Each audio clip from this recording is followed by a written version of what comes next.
Om Namo Venkatesaya. Welcome back to our channel. నా వీడియోని చివరి వరకు చూసి దయచేసి లైక్ చేయండి. మీరు లైక్ చేయడం వల్ల ఈ వీడియోలు మరికొందరికి వెళ్తాయి కాబట్టి దయచేసి లైక్ చేయండి.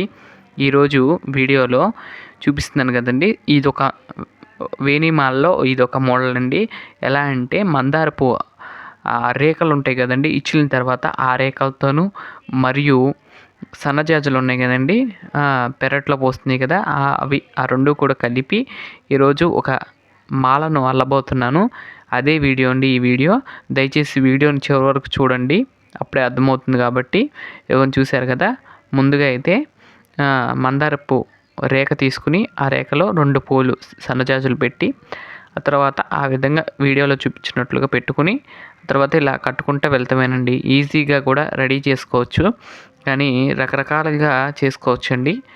ఇదొక మోడల్ అండి. ఇలా నేనైతే ఇలా కట్టి చేస్తూ ఉంటాను. మొన్న సన్నజాజి మాలలో 2 చూపించే కదండి, అదిగో ఆ విధంగా కూడా చేసుకోవచ్చండి. ఆ విధంగా అయితే ప్లస్ ఉంది, మైనస్ ఉంది. ఈ విధంగా అయినా ప్లస్ ఉంది, మైనస్ ఉందండి. ఈరోజు ఈ వీడియోలో దీని నుండి మైనస్ ఏంటో చూసుకుందాము. ఇలా కడుతున్నప్పుడు ఆ కింద చూస్తున్నారు కదా, అట్లా మెలికలు తిరిగిపోతూ ఉంటుందండి.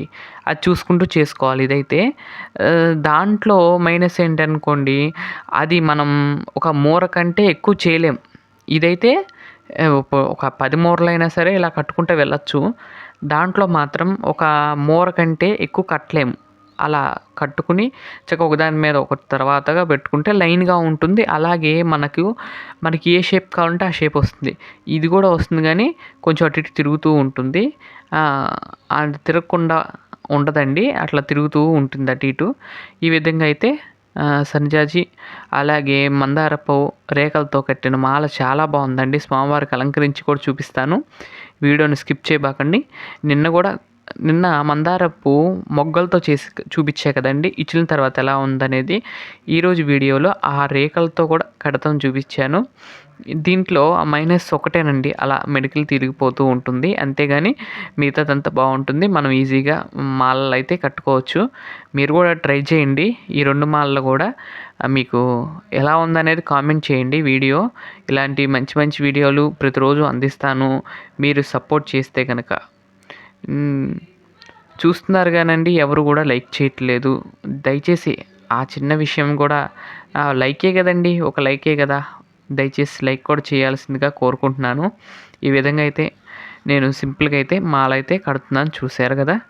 మీరు కూడా ట్రై చేయండి, మీకు కూడా వస్తుంది. మీరు కూడా చక్కగా ఇలాంటి మాలలో స్వామివారికి అలంకరించుకుని అదొక తృప్తిగా ఉంటుందండి.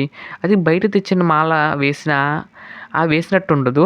మనం స్వహస్తాలతో చేసుకున్న మాల వేసుకుంటే అసలు ఆ ఆనందమే వేరుగా ఉంటుందండి. ఆ స్వామివారికి అలంకరించిన తర్వాత అసలు ఆ అందమే వేరుగా ఉంటుంది. మనం అది ఆ మాటల్లో చెప్పలేము. అటువంటి ఈ విధంగా అయితే సన్నజాజి మందార పువ్వు రేఖలతో కట్టిన మాలను అలంకరించాను, చూశారు కదా ఎంత బాగుందో చూడండి.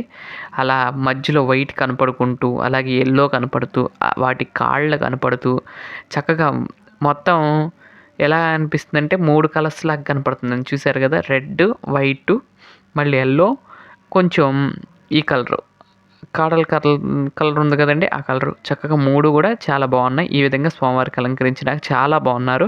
ఇదండి ఈరోజు వీడియో. మీకు ఎలా ఉందో కామెంట్ చేయండి. నా వీడియోలు కనుక మీకు నచ్చినట్లయితే లైక్ చేయండి, షేర్ చేయండి, సబ్స్క్రైబ్ చేయండి.